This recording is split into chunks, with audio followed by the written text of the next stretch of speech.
Today I'm building a new welding table. Well, why am I building a new welding table when I already have one? Well, although this welding table is heavy duty, and you can see it's nice and thick, 1/4 inch plate reinforced with 1/2 inch angle.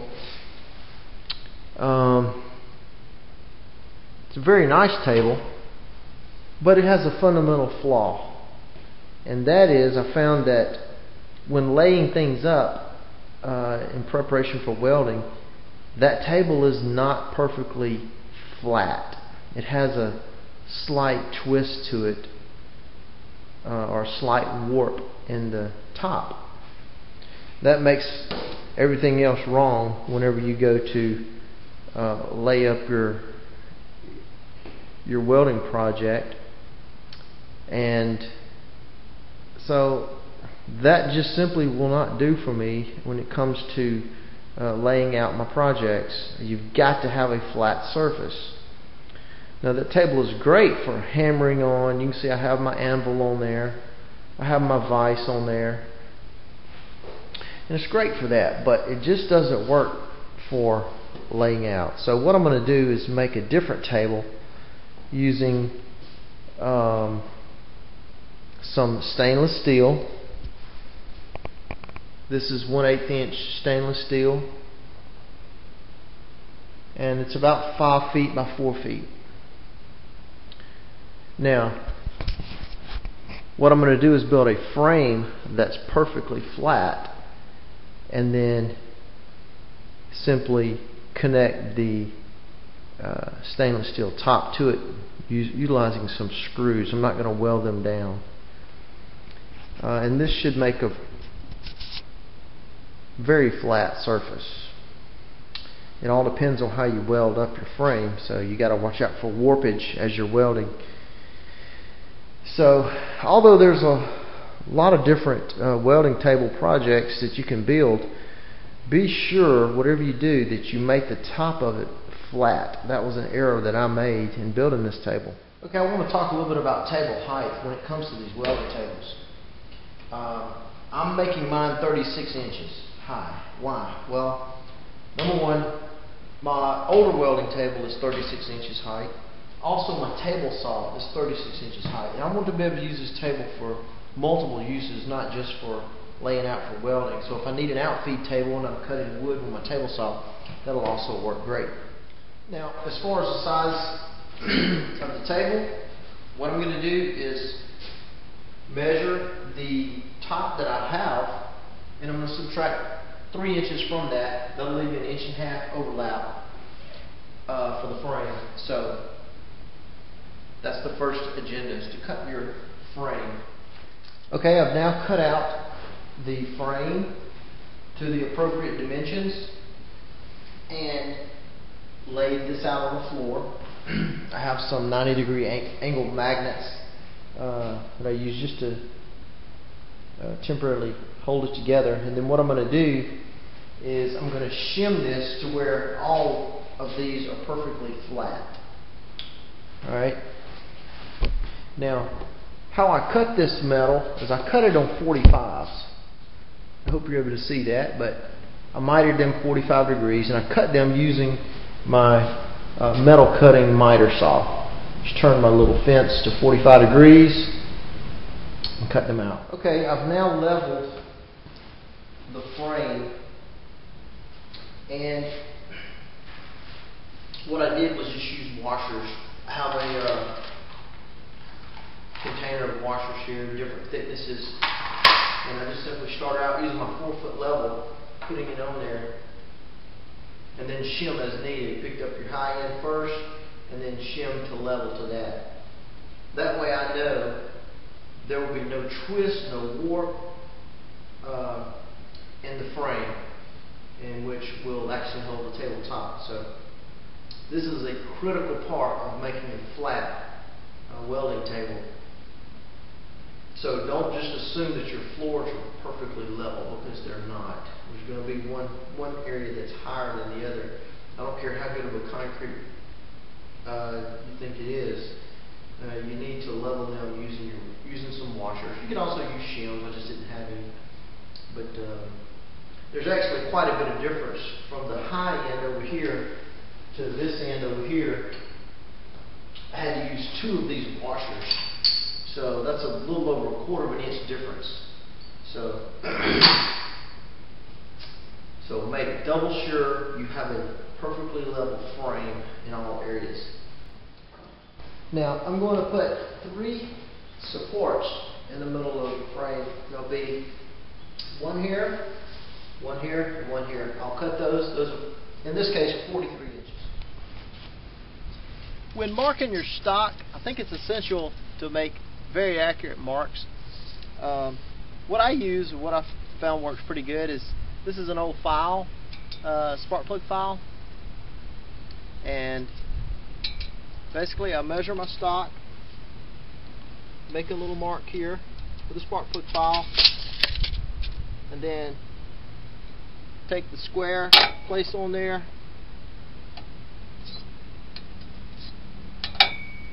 and you get a really exact mark.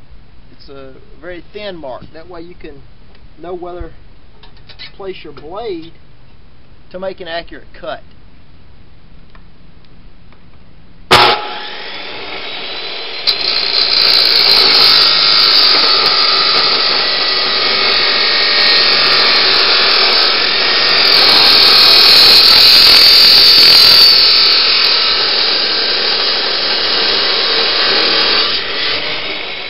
Now, before tacking up, you of course want to make sure your table is square this way,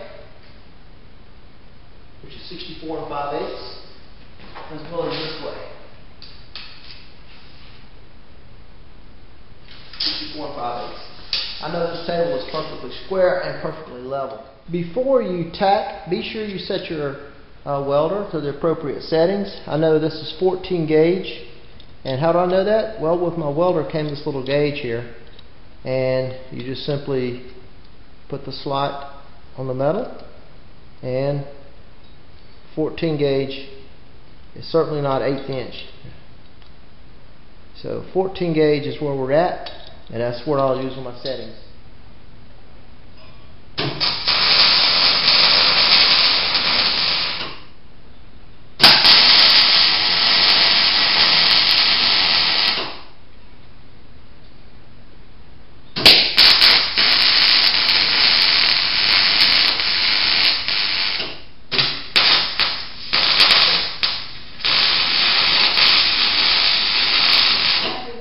Corners. First thing you want to do is make double sure you're level, still level.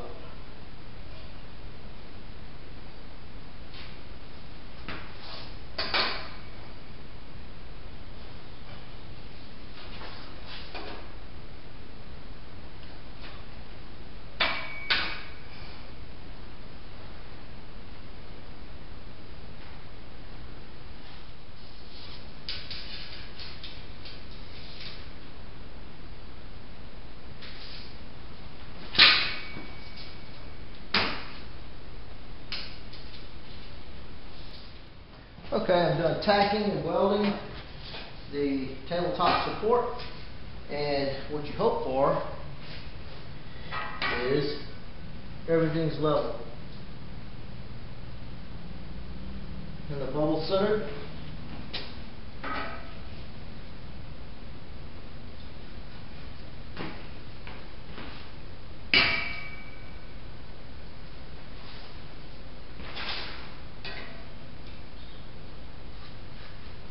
Yep. The tabletop support is level on the floor. I'm now going to cut the legs. In this case, the legs will be 30 1/8 of an inch long, and that will allow for my wheels. And I bought some locking wheels here. The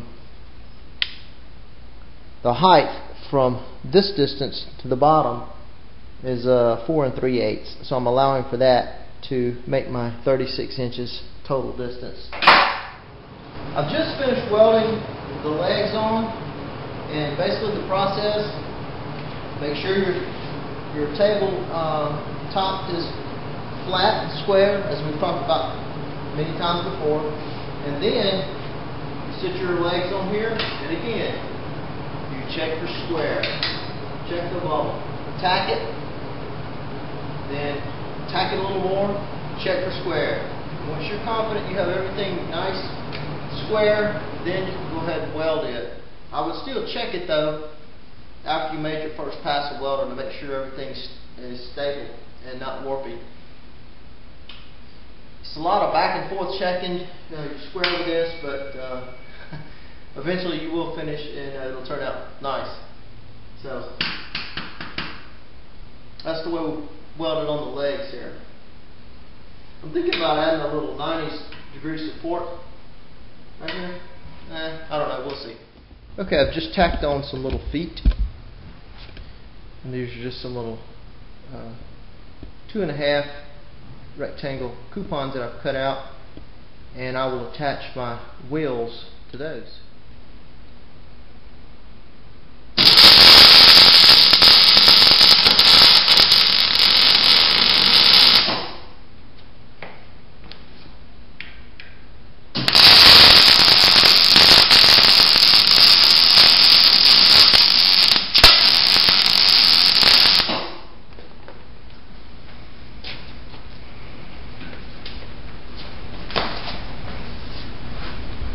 And I think that'll be plenty good to hold those. All the pressure is going to be down on them.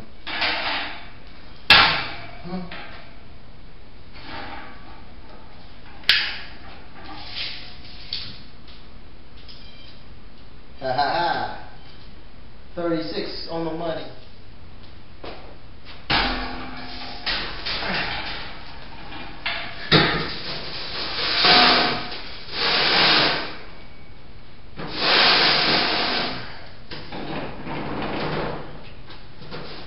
Oh yeah. Nice.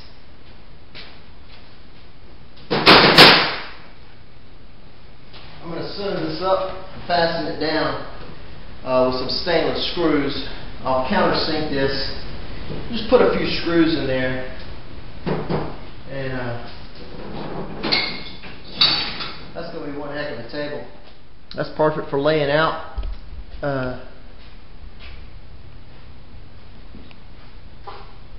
any of your projects.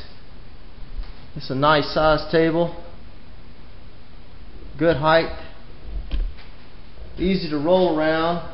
So I've got locks on the other side, so let's try that, see what the locks do. Supposed to be able to step here,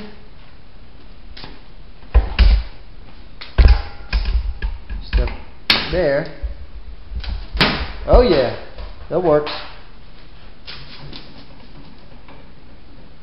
I think I will put the some little reinforcement under there. I think I'm gonna cut some little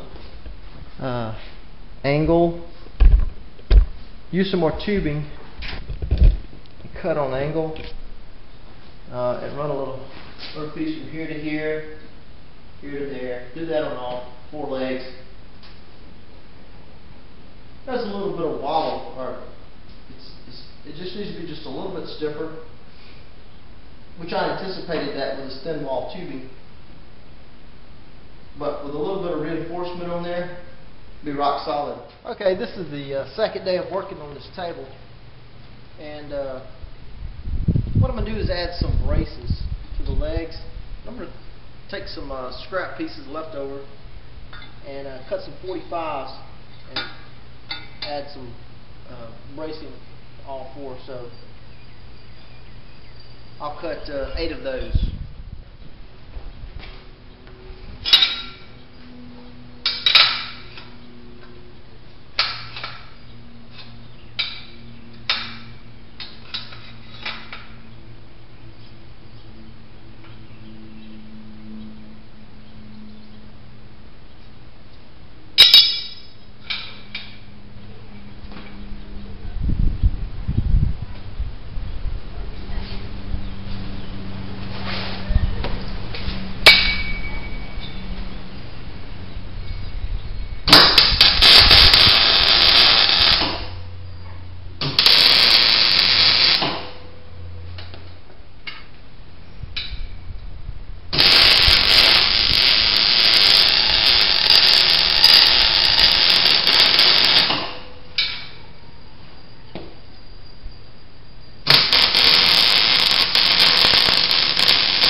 Okay, I now have the legs reinforced. And I'm essentially done with the rough construction. What I'm going to do now is set it up outside, clean it up, and then prime it and paint it. I'll then put the stainless steel tabletop on there and screw it down with some stainless screws. Okay, we have now completed the table. I've painted it, primed it with a metal primer, and then painted it this Rust-Oleum red. Looks really nice.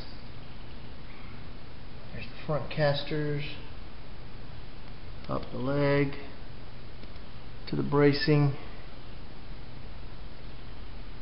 across the other leg, down to the locking casters. And let's see, this is a view up under the table.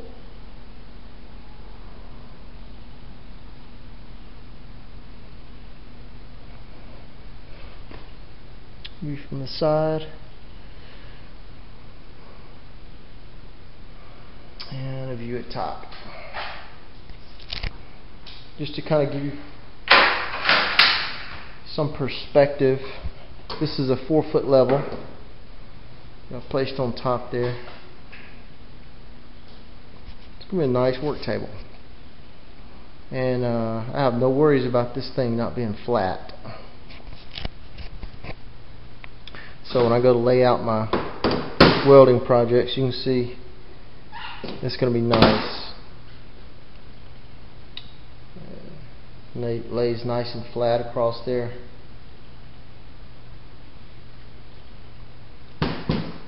Easy to roll, and I can lock it. So anyway, nice project. Took me a weekend to build it.